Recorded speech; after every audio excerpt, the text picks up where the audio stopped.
This is the Douglas Commercial No. 2, DC-2 from the Uiver Team X in the Netherlands. Now, everyone's heard of the DC-3. Even if they haven't heard of it, they'd probably recognise it from many war films. That's a reflection of how popular the aircraft was, and indeed still is. Out of about 16,000 built, hundreds are still flying today. But very few people have heard of the DC-2. Only about 150 of these were ever built, of which one or maybe two, depending on what you read, are still flying today. This is one of them. This is the Uiver DC-2, owned by the Aviodrome Aerospace Museum in the Netherlands. The DC-2 was one of the first all-metal airliners built by the Douglas Aircraft Corporation in 1934, adapted from the original DC-1 prototype. The Uiver, which is Dutch for stork, by the way, was a famous DC-2 owned by KLM, who entered it in the 1934 Mac Robertson Trophy air race from Mildenhall in the UK to Melbourne, Australia, where it took second place, a huge PR success for Douglas. This isn't the real Uiver. That one crashed a few months later and was destroyed. This is a replica, formerly a US Navy DC-2, flown back from the United States to Europe and subsequently painted up in the original livery and registration numbers of the Uiver.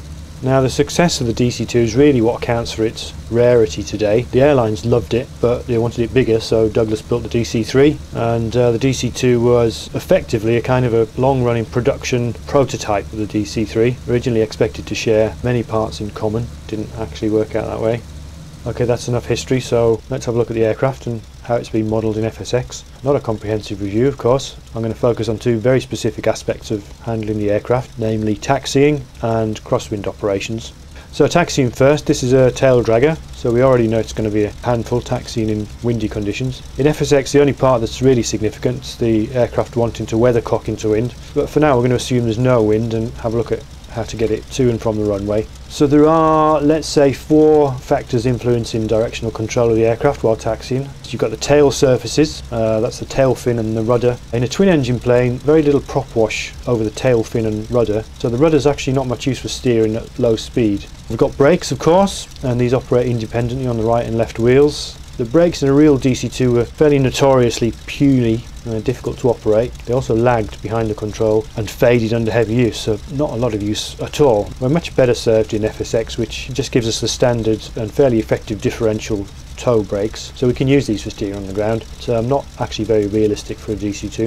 If we're going to do it authentically, the main resource for steering is to use differential engine power. This is difficult to master, and if you don't have a quadrant with independent throttle controls, you're probably better sticking to the brakes. We also need to monitor the engine temperatures when taxiing. Over-enthusiastic use of power gets us into trouble pretty quickly. Very little cooling in these engines on the ground. Rely on the slipstream really for the majority of the cooling. So the last factor in manoeuvring the aircraft on the ground is the tail wheel lock. Now this model uses the default FSX tail wheel behaviour, so just like the brakes, it doesn't really reflect the idiosyncrasies of the DC-2 tail wheel, but it is useful for taxiing. I suggest you ignore the manuals and keep the tail wheel unlocked, except when you want to stop a turn. It takes very precise control of the differential power to stop a turn, but locking the tail wheel stops it very quickly. So the last thing we're going to look at here is taxiing when there's a crosswind. What you're going to find is that even with a very modest crosswind component, say 4 or 5 knots, the aircraft won't track straight at low speed, even with full rudder. Locking the tail wheel makes no difference here, although it should do, and the only way to stop the aircraft swinging into wind is to use differential power. Now, don't lose sight of how fast you're going. If the aircraft starts to swing, first response should be to decrease the throttle on the engine away from the turn, and only resort to increasing throttle on the other engine if the swing can't be prevented. Otherwise, very easy to end up going too fast. So this leads into takeoffs and landings where there's a crosswind. The DC-2 has a very poor crosswind performance, something that was addressed throughout its lifetime with many tail modifications, culminating in the DC-3 type tail. You can see the two side by side here, and the main differences are the DC-3 tail's significantly bigger with a much bigger rudder. There's also a kind of a dorsal fin that extends from the tail along the top of the fuselage for about half its length. So if you think back to taxiing in a crosswind, same limitations apply, and the way we can prevent the aircraft weathercocking into wind on the takeoff roll is by using differential power. Now this needs a lot of finesse because the effectiveness of the tail fin and rudder increases as we pick up speed. So we're going to look at a typical takeoff here. We've got a 10 knot crosswind from the left. We're going to bring up both engines gradually to full power, holding aileron into wind, and as we start rolling, the aircraft immediately starts to swing to the left. We've got to feed in right rudder all the way to maximum, but this doesn't stop the swing. So next we need to begin reducing power by throttling the right engine, and as we pick up speed, the aircraft is going to start to swing back to the right as we start feeding the power back in. Unless it's a severe crosswind, we should be at full power as we take off. And that boot of right rudder will cause the right wing to drop. If you hold too much aileron in, it will actually take off on one wheel and then start to drift quite significantly to the left. Not much of an effect here, and you can see we do get the right wing dipping as we lift off. We can relax the rudder, let the aircraft crab into wind. Most important thing right now is to make sure we keep sensible climbing speed, 87 knots. Get the gear up as soon as we're out of runway, and once the gear's up we let the aircraft pitch forward, establish a climb speed of 105 knots. Going to bring the props back to 2300 RPM, manifold pressure down out of that amber zone into the green.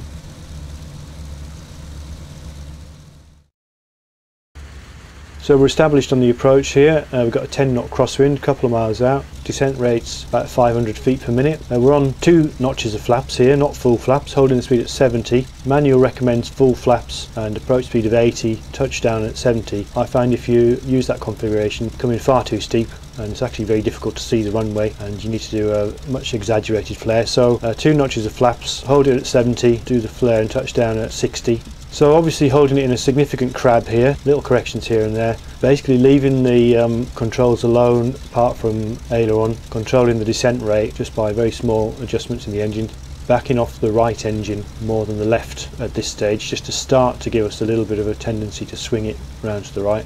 So we're still in that crab all the way to the ground, and then as we cross the threshold we're going to chop the power, going to put full right rudder in to swing it round, left aileron, we're actually side slipping here, a little bit of a flare, going to touch down on the main wheels. As soon as we're on the ground we're going to hold that right rudder in, we're going to start to feed the left engine back in, because as the speed bleeds off and the tail drops there's going to be a real tendency to swing to the left, and then we're going to taxi as before using differential power. Of course, one of the things we're doing constantly here is monitoring the engine temperatures. We've got fairly high cylinder head temperatures here, 240 degrees, maximum is 260. Oil temperatures up to about 85-90 degrees, again we don't want to go over 100. It's kind of important not to maintain these slow speeds that we're using on the approach for too long, so you don't want to establish too far out, because you will find that once you're on the ground your engines are dangerously close to overheating. It's very easy to overheat them in the taxi-in.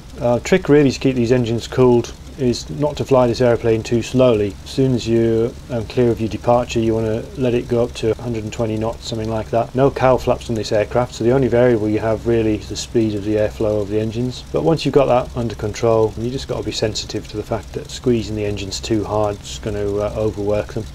And then the taxi in, continuing to pay attention to the crosswind of course, getting the flaps up as we go. Once again using differential power and then using the tail wheel lock to halt the turn. Useful to put the tail wheel lock on a button on your joystick or your yoke, so you can just click it on and off. There is a lever in the virtual cockpit, very difficult to grab especially using track IR, but you can use that lever as an indication of whether the tail wheel is locked or not. So there it is, the Uiver DC-2, a vintage aircraft, so a bit of a handful. Beautifully modelled on the outside, cockpit not quite to the same standard but it is fully functional. IFR equipped, get a modern cockpit as well with a fully functional GPS. A lot of details gone into simulating the various systems, hydraulic system. You've got complete control over the fuel and payload distribution, realistic failure modes, got to look after those engines otherwise things start to go wrong. Very challenging to fly well, a lot to learn. Overall very detailed simulation. Well worth a look.